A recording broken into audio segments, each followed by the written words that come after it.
Bo Bergdahl would not have been held in captivity had he not deserted.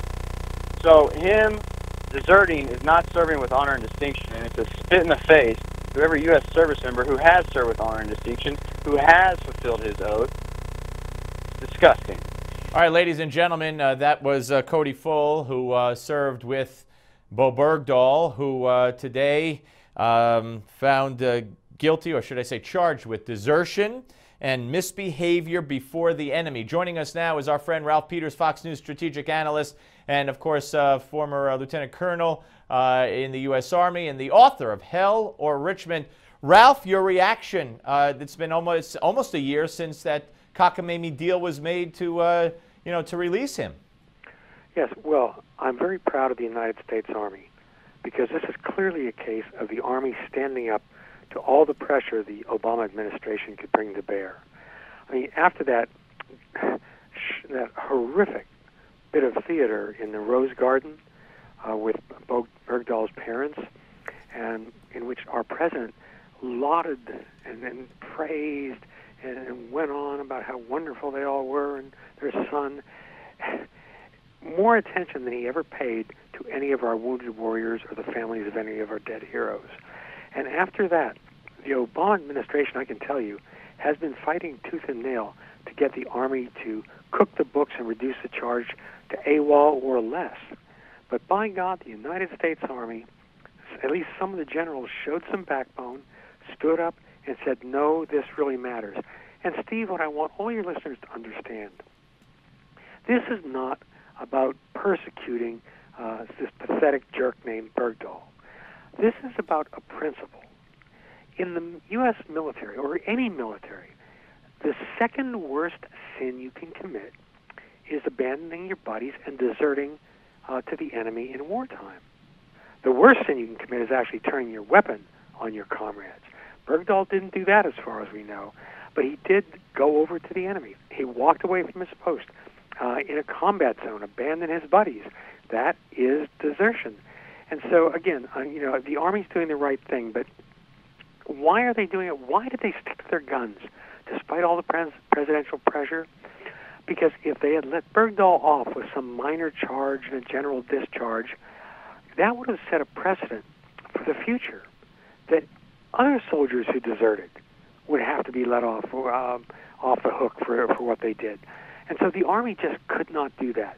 Again, it's not about personal vendettas. And I'm personally over my anger at Bergdahl because he clearly is so pathetic. But he was a grown-up. He was not. He was in mentally sound condition.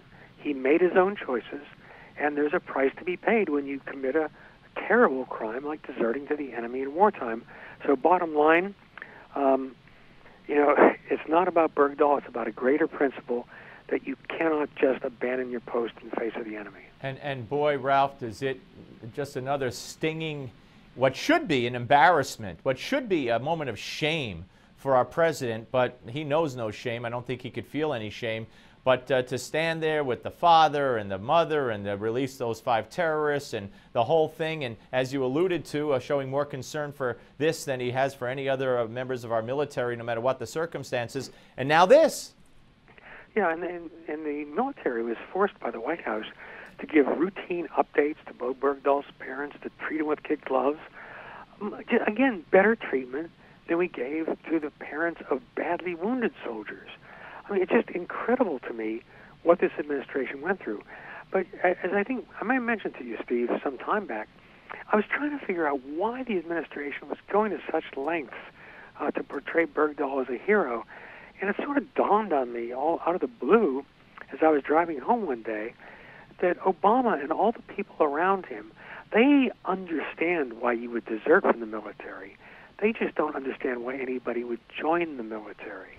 So it was a real culture clash in which the Obama people really thought that our men and women in uniform would be delighted that we brought this soldier home, where in fact the people, men and women in uniform and retirees, like such as I am, were absolutely appalled that we would free 5 hardcore terrorists to get back a deserter.